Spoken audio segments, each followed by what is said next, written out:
Hi friends, आप सभी का आपके अपने यूट्यूब चैनल यूपीएससी इन्फो 24 में स्वागत है। तो दोस्तों, हम उम्मीद करते हैं कि आप सभी लोग स्वस्थ होंगे और खुश होंगे। फ्रेंड्स, ये जो वीडियो है पीजीटी हिस्ट्री का प्रैक्टिस सेट 171 है। तो अगर आप TGT, PGT, LT grade, GIC और असिस्टेंट प्रोफेसर की तैयारी कर रहे हैं हिस्ट्री सब्जेक्ट से, तो ये वीडियो आपके लिए है। वीडियो के अंत तक बने रहिए। वीडियो पसंद आए तो वीडियो को लाइक और चैनल पे नए हैं दोस्तों चैनल को जरूर सब्सक्राइब कर लीजिए। तो आज का जो क्वेश्चन है वो 11 नंबर से शुरू हो रहा है और यह क्वेश्चन आपका टीजीटी जो है यूपी टीजीटी 2021 में पूछा गया क्वेश्चन है। क्वेश्चन है आपका, किस चोल शासक ने मदुरै कोंडा और मधुरांतक उपाधियों को धारण किया था? किस चोल शासक ने मदुरै कोंडा और मधुरांतक उपाधि क्या है धारण किया था, ये बताना है। ऑप्शन ए विजयालय, बी ए आदित्य प्रथम, सी ए प्रांतक प्रथम, डी ए कुलोतुंग प्रथम। तो आंसर जाएगा आपका सी के साथ। किसके साथ जाएगा दोस्तों? सी के साथ आपका आंसर हो जाएगा। परांतक प्रथम जो था उसने मदुरै कोंडा और मधुरांतक उपाधि धारण किया था। यह ऐसा चोल शासक था जिसने दोनों उपाधियां धारण किया था। तो ऑप्शन सी आपका सही है। व्याख्या देख लेते हैं। आदित्य प्रथम के पुत्र एवं उत्तराधिकारी परांतक ने क्या है अपने पिता की साम्राज्यवादी नीति का विस्तार किया और पांड्य प्रदेश मदुरा पर अधिकार कर लिया। मदुरा पर परांतक प्रथम के अधिकार करने के बाद उसे मदुरै कोंडा अथवा मधुरांतक की उपाधि ग्रहण की थी। तो ये याद रखिएगा। आगे चलते हैं।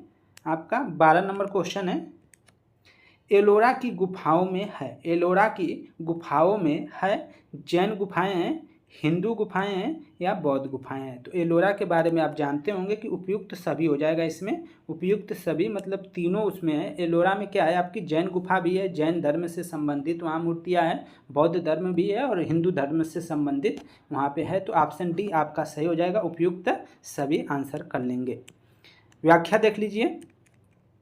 एलोरा महाराष्ट्र के औरंगाबाद से लगभग 25 किलोमीटर पश्चिमोत्तर में स्थित है। यह शैलकृति जो है गुफाओं के लिए विश्व प्रसिद्ध है। यह शैलकृति गुफाओं के लिए क्या है, विश्व प्रसिद्ध है। यहाँ कुल 34 शैलकृत गुफाएं हैं। ये गुफाएं विभिन्न कालों में बनी है। इनमें गुफा संख्या 1 से लेकर जो 12 तक है वो बौद्ध धर्म के लिए है और 13 से 29 तक जो है वो हिंदुओं के लिए है और 30 से जो 34 है वो जैनियों से संबंधित है। तो बस क्या है, और जो थोड़े थोड़े अंतर पर बनी हुई है। तो ये सब यहाँ पे तीनों पाए जाते हैं, बौद्ध धर्म, जैन धर्म और हिंदू धर्म भी पाए जाते हैं। तो इसको याद रखिएगा। अगला क्वेश्चन आपका है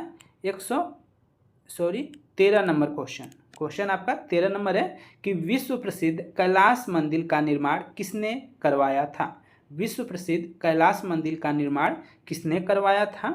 ऑप्शन ए है आपका कृष्ण प्रथम, ऑप्शन बी है कृष्ण द्वितीय, ऑप्शन सी है कृष्ण तृतीय, ऑप्शन डी है कर्ण द्वितीय। तो आंसर क्या हो जाएगा? 13 का ए सही हो जाएगा दोस्तों। कृष्ण प्रथम किसने करवाया था? तो कृष्ण प्रथम आपका आंसर हो जाएगा। विश्व प्रसिद्ध कैलाश मंदिर का निर्माण किसने करवाया है? तो कृष्ण प्रथम ने करवाया। इसको याद रखिएगा, कृष्ण प्रथम आप मत भूलिएगा। इसने करवाया है किस चीज़ का? तो कैलाश मंदिर का। व्याख्या देख लेते हैं थोड़ा सा। एलोरा का कैलाश मंदिर शैलकृत स्थापत्य का आश्चर्यजनक माना जाता है। यह शिव मंदिर अपनी आश्चर्यजनक शैली के लिए विश्व प्रसिद्ध है। इसका निर्माण राष्ट्रकूट शासक कृष्ण प्रथम द्वारा अत्यधिक धन व्यय करके क्या है कराया गया था। आगे देखते हैं। 14 नंबर क्वेश्चन है आपका,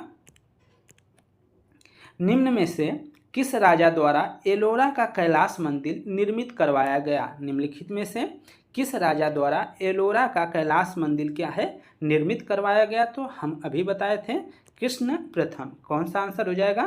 कृष्ण प्रथम आपका आंसर हो जाएगा। कृष्ण फर्स्ट जो है उसने क्या है कि एलोरा का कैलाश मंदिर का निर्माण करवाया। ऑप्शन बी आपका सही है। व्याख्या देख लीजिए थोड़ा सा। एलोरा महाराष्ट्र के औरंगाबाद जिले में स्थित है। एलोरा क्या है? महाराष्ट्र के औरंगाबाद जिले में स्थित है। यह शैलकृत गुफा मंदिरों के लिए क्या है प्रसिद्ध है। यहाँ जो है 12 जो है हिंदू के 12, बौद्ध के 17 और जैन के 5 जो है संबंधित है और कुल शैलकृति जो गुफाएं हैं वो 34 इनकी संख्या है। एलोरा के विश्व जो प्रसिद्ध कैलाश मंदिर का निर्माण द्रविड़ शैली में किया गया है और इसको जो निर्माण करता है, जिसने निर्माण करवाया है, उनका नाम कृष्ण प्रथम है। तो एलोरा का जो प्रसिद्ध कैलाश मंदिर है वो किस शैली में बना है? तो द्रविड़ शैली में बना हुआ है। किसने बनवाया है? तो कृष्ण प्रथम ने बनवाया है, इसको याद रखिएगा। आगे चलते हैं। 15 नंबर क्वेश्चन है, यूपीजीआईसी प्रवक्ता 2017 में पूछा गया क्वेश्चन है, किसने चोल वंश की स्थापना एक स्वतंत्र शक्ति के रूप में की? किसने चोल वंश की स्थापना एक स्वतंत्र शक्ति के रूप में की? ऑप्शन ए है आदित्य प्रथम ने, करिकाल ने, परांतक प्रथम ने या विजयालय ने। तो 15 का जो आंसर है दोस्तों ये आपका जाएगा डी के साथ, विजयालय आंसर कर लेंगे। किसने? तो विजयालय। चोल वंश की स्थापना एक स्वतंत्र शक्ति के रूप में किसने की? तो विजयालय ने की। ऑप्शन डी आपका सही है। व्याख्या देखते हैं थोड़ा सा। चोल वंश की स्थापना एक स्वतंत्र शक्ति के रूप में विजयालय ने की थी। पल्लव और पांडवों के निरंतर संघर्ष की स्थिति में पांडवों की निर्बल स्थिति का लाभ उठाकर विजयालय ने तंजौर पर अधिकार कर लिया तथा लगभग 871 ईस्वी तक राज्य किया। आगे चलते हैं। 16 नंबर क्वेश्चन है आपका, अरुमोलीवर्मन किस चोल सम्राट का नाम था? अरुमोलीवर्मन किस चोल सम्राट का नाम था? ये देखिए यूपी टीजीटी परीक्षा 2021 में पूछा गया है। इसका आंसर आपको नहीं मालूम होगा, ये हम कह रहे हैं, तो आप आंसर कमेंट में बताइएगा मालूम था या ना मालूम था, ये जरूर यस या नो लिख कर भेजिए। तो इसका अभी तक कर दीजिएगा कमेंट पहले ही। तो अरुमोलीवर्मन किस चोल सम्राट का नाम था, ये आपको बताना है। ऑप्शन ए है राजराज का, बी है राजेंद्र का, सी है राजाधिराज का, डी है परांतक का। तो 16 का जो आंसर है दोस्तों वो जाएगा ए के साथ। 16 का आंसर क्या है? ए के साथ जाएगा, राजराज का नाम था। अरुमोलीवर्मन किस चोल सम्राट का नाम था? तो राजराज का नाम अरुमोलीवर्मन भी था। व्याख्या देख लीजिए थोड़ा सा। अरुमोलीवर्मन चोल सम्राट परांतक द्वितीय का पुत्र था, जो राजराज प्रथम के नाम से भी प्रसिद्ध हुआ। जो अरुमोलीवर्मन था वो चोल सम्राट परांतक द्वितीय का क्या था? पुत्र था, जो राजराज प्रथम के नाम से क्या है? प्रसिद्ध हुआ। तो इसको याद रखिएगा। आगे चलते हैं। ये आसान क्वेश्चन है लेकिन पेपर में बार बार पूछा गया है। गंगेकोट की उपाधि किसने धारण की? गंगेकोट की उपाधि किसने धारण की? परांतक ने, राजराज प्रथम ने, राजेंद्र चोल ने, इनमें से सभी ने। तो 17 का आंसर क्या हो जाएगा? 17 का आंसर सी हो जाएगा दोस्तों, राजेंद्र चोल ने। तो गंगेकोट की उपाधि किसने धारण की? तो ऑप्शन सी आपका सही हो जाएगा, राजेंद्र चोल। व्याख्या देख लेते हैं। राजराज प्रथम की मृत्यु के बाद उसका योग्यतम पुत्र राजेंद्र प्रथम क्या है? सम्राट बना। उसने अपने पिता की साम्राज्यवादी नीतियों को आगे बढ़ाया। राजेंद्र प्रथम का काल चोल शक्ति का चरमोत्कर्ष काल था। राजेंद्र प्रथम के बारे में कहा गया है कि उसने बंगाल की खाड़ी को चोल झील का स्वरूप प्रदान किया था। 1017 ईस्वी में उसने संपूर्ण सिंगल द्वीप अर्थात श्रीलंका को जीत लिया तथा वह सिंगल राजा महेंद्र पंचम को बंदी बनाकर चोल राज्य में लाया। उसने पवित्र गंगा जल लाने के उद्देश्य से उत्तर पूर्वी भारत अर्थात गंगा घाटी पर आक्रमण किया तथा पाल शासक महिपाल प्रथम को पराजित किया। इस विजय के उपलक्ष्य में उसने गंगेकोट की उपाधि ग्रहण की तथा गंगेकोट चोलपुरम नामक जो है नई राजधानी की क्या की? स्थापना की। नवीन राजधानी के निकट ही उसने सिंचाई के लिए चोल गंगम नामक विशाल जो है तालाब का भी निर्माण किया। तो राजेंद्र चोल से संबंधित कुछ तथ्य है। तो इसके पिता का नाम क्या है? राजेंद्र प्रथम है। और उसके बाद ये क्या है? शासन करते हैं। और इसने क्या है? सिंगल जो श्रीलंका पर भी विजय जीत हासिल की थी 1017 में। और उस समय राजा कौन था श्रीलंका का? तो राजा जो था महेंद्र पंचम था, जिसको इसने बंदी बना लिया था। और इसने क्या है कि एक उपाधि धारण की थी, गंगेकोट की उपाधि की धारण की थी। और इसने महिपाल, जो पाल वंश का शासक था महिपाल, उसको पराजित करने के उपलक्ष्य में क्या है गंगेकोट की उपाधि धारण की थी और एक राजधानी बनाया था गंगेकोट चोलपुरम, एक नई राजधानी अपना बनाया था और वहीं राजधानी के पास ही उसने चोल गंगम नामक एक विशाल तालाब का भी निर्माण किया था। तो ये महत्वपूर्ण तथ्य थे जिनको आपको नोट कर लेना चाहिए। आगे देखते हैं अन्य महत्वपूर्ण तथ्य। द्रविड़ देश में चोल आधिपत्य की स्थापना वास्तव में परांतक प्रथम के समय में हुई। परांतक के समय में 12वें एवं 14वें वर्ष के प्रसिद्ध उत्तर मेरु अभिलेख में से क्या है चोल कालीन जो है स्थानीय स्वशासन एवं ग्राम प्रशासन व्यवस्था का समग्र चित्रण उपलब्ध होता है। चोल शासक वीर राजेंद्र के काल में पश्चिमी चालुक्य नरेश सोमेश्वर प्रथम ने कुंडल संगमम में चोल को पुनः युद्ध के लिए ललकारा, किंतु असाध्य रोग के कारण युद्ध क्षेत्र में उपस्थित न हो सका। अपने अपमान एवं रोग से त्रस्त होकर उसने तुंगभद्रा में डूबकर आत्महत्या कर ली। तो ये सब चीज़ें आप याद रखिएगा। आगे चलते हैं। 18 नंबर क्वेश्चन है, इसका जवाब आप दीजिए। चोल गंगम तालाब का निर्माण कराया था। चोल गंगम तालाब का निर्माण किसने कराया था ये बताना है। तो आपका राजेंद्र कहाँ गए भाई, राजेंद्र प्रथम ने करवाया था। तो ऑप्शन आपका बी सही हो जाएगा। हमने ऊपर इसकी व्याख्या देखी थी। तो चोल गंगम तालाब का निर्माण करवाया था तो राजेंद्र प्रथम ने करवाया था। ऑप्शन बी आपका सही है। अगला क्वेश्चन है 19 नंबर, इसका आंसर दीजिए। इनमें से किस चोल शासक की उपाधि गंगेकोंड थी? गंगेकोंड उपाधि किसकी थी? तो आंसर जाएगा आपका किसके, राजेंद्र प्रथम। ऑप्शन बी आपका सही हो जाएगा। राजेंद्र प्रथम आपकी उपाधि हो जाएगी। तो इनमें से किस चोल शासक की उपाधि गंगेकोंड थी? तो ऑप्शन बी आपका सही हो जाएगा, राजेंद्र प्रथम। आगे चलते हैं। 20 नंबर क्वेश्चन है आपका। निम्नलिखित में से किस चोल शासक ने कावेरी नदी के मुहाने पर अपनी राजधानी स्थापित की तथा इसका नाम गंगेकोंड चोलपुरम रखा? तो कहाँ पे स्थापित किया था? कावेरी नदी के मुहाने पर किसने स्थापित की एक नई राजधानी जिसका नाम उसने क्या रखा, गंगेकोंड चोलपुरम। तो ऑप्शन आपका क्या हो जाएगा, राजेंद्र प्रथम सही हो जाएगा। ऑप्शन बी आपका सही आंसर हो जाएगा, राजेंद्र प्रथम। ऑप्शन बी आपका सही हो जाएगा। आगे देखते हैं दोस्तों। 21 नंबर क्वेश्चन है, गंगेकोंड चोलपुरम की स्थापना किसने की? गंगेकोंड चोलपुरम की स्थापना किसने की? तो इसका भी जवाब जाएगा आपका सी के साथ, राजेंद्र प्रथम। अगर व्याख्या आप अच्छे से सुने होंगे तो सबका जवाब आप दे देंगे। तो राजेंद्र प्रथम ने की थी। आगे चलते हैं दोस्तों। 22 नंबर क्वेश्चन है, निम्न में से कौन गंगेकोंड की उपाधि से सम्मानित था? निम्न में से कौन गंगेकोंड की उपाधि से सम्मानित था? तो राजेंद्र प्रथम आपका आंसर हो जाएगा। बी आप आंसर कर लेंगे, राजेंद्र प्रथम ये आंसर हो जाएगा।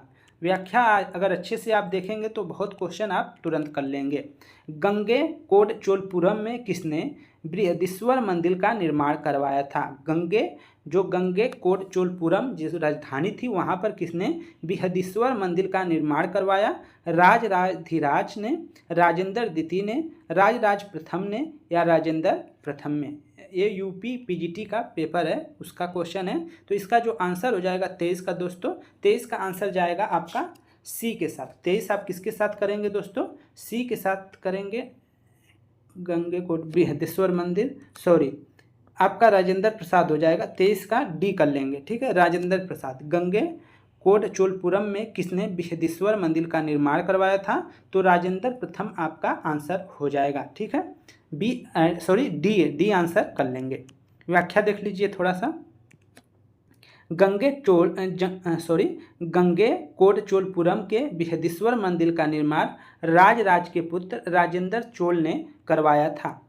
इस मंदिर की योजना तंजौर के बृहदेश्वर मंदिर के ही समान है। तो दोस्तों यहाँ पे ये ध्यान रखने वाली बात है कि गंगेकोंड चोलपुरम के बृहदेश्वर मंदिर और जो तंजौर के बृहदेश्वर मंदिर हैं दोनों अलग अलग हैं, तो इसको याद रखना है। तो तंजौर का जो बृहदेश्वर मंदिर है वो थोड़ा बड़ा था, लेकिन ये उसी के समीप ये भी था। तो गंगेकोंड चोलपुरम के बृहदेश्वर मंदिर का निर्माण राजराज के प्रथम पुत्र राजेंद्र चोल ने करवाया था। इस मंदिर की जो योजना है तंजौर के बृहदेश्वर मंदिर के ही समान है, लेकिन दोनों में कुछ जो है विषमता भी मिलती है। यह मंदिर 340 फीट लंबा है तथा 110 फीट चौड़ा है। मंदिर की बाहरी दीवारों पर देवी देवताओं की मूर्तियां एवं विविध प्रकार के अलंकरण उत्कीर्ण हैं, जो तंजौर मंदिर की अपेक्षा अधिक सुंदर एवं कलापूर्ण हैं। आगे चलते हैं। 24 नंबर क्वेश्चन, राजेंद्र चोल ने किस पाल नरेश को पराजित किया? राजेंद्र चोल ने किस पाल नरेश को पराजित किया? गोपाल को, देवपाल को, विग्रहपाल को, महीपाल प्रथम को। तो आंसर जाएगा डी के साथ, महीपाल आपका प्रथम हो जाएगा। 24 का डी आंसर कर लेंगे, महीपाल प्रथम को पराजित किया। व्याख्या देख लीजिए थोड़ा सा। राजेंद्र चोल के गंगा घाटी अभियान का विवरण तिरुवालंगाडु ताम्रपत्रों से क्या है मिलता है। उसने पवित्र गंगा जल लाने के उद्देश्य से उत्तरी पूर्वी भारत अर्थात गंगा घाटी पर आक्रमण किया तथा बंगाल के पाल शासक महीपाल प्रथम को पराजित किया। गंगा घाटी के अभियान की सफलता पर राजेंद्र चोल ने जो है, राजेंद्र चोल या कह सकते हैं राजेंद्र प्रथम ने गंगेकोंड की उपाधि धारण की। गंगेकोंड चोलपुरम जो है नामक एक नई राजधानी की स्थापना भी की। गोपाल बंगाल के पाल वंश का क्या था? संस्थापक था। देवपाल उसका उत्तराधिकारी विग्रहपाल हुआ, जिसने आपातकालीन शासन के बाद अपने पुत्र नारायण पाल के पक्ष में सिंहासन त्याग कर क्या किया? संन्यास ग्रहण कर लिया। आगे चलते हैं। 25 नंबर क्वेश्चन है, निम्न में से किस चोल शासक ने सुमात्रा और मलाया पर विजय प्राप्त की थी? बहुत अच्छा क्वेश्चन है, यूपी टीजीटी 2021 का क्वेश्चन है आपका कि निम्नलिखित में से किस चोल शासक ने सुमात्रा और मलाया पर विजय प्राप्त की थी? राजराज प्रथम ने, राजेंद्र प्रथम ने, वीर राजेंद्र प्रथम ने, राजेंद्र द्वितीय ने। तो 25 का जो आंसर है दोस्तों वो बी के साथ जाएगा, राजेंद्र प्रथम ने। राजेंद्र जो प्रथम है उसने सुमात्रा और मलाया पर भी विजय प्राप्त की थी, तो ऑप्शन बी आपका सही हो जाएगा। व्याख्या देखते हैं। दक्षिण पूर्व एशिया की विजय का श्रेय राजेंद्र प्रथम को दिया जाता है। दक्षिण पूर्व एशिया के श्री विजय राज्य के अंतर्गत मलय प्रायद्वीप, जावा, सुमात्रा, अन्य द्वीप सम्मिलित थे। मालदीव की विजय का श्रेय राजराज प्रथम को प्राप्त है। मालदीव का विजय का श्रेय जो है राजराज प्रथम को प्राप्त है। तो फ्रेंड्स ये थे आपके टोटल 15 क्वेश्चन और उनके व्याख्या। वीडियो अच्छी लगी हो तो वीडियो को लाइक करें, चैनल पे दोस्त नए हैं तो चैनल को जरूर सब्सक्राइब करें। दोस्तों अगर वीडियो अच्छी लगती हो तो आप कमेंट भी कर सकते हैं, निगेटिव पॉजिटिव सब कमेंट कर सकते हैं। आप सजेशन दे सकते हैं कि आप कैसे, हम क्या करें, कैसे करें, अच्छा कैसे और कर सकते हैं। धन्यवाद साथियों, नमस्कार।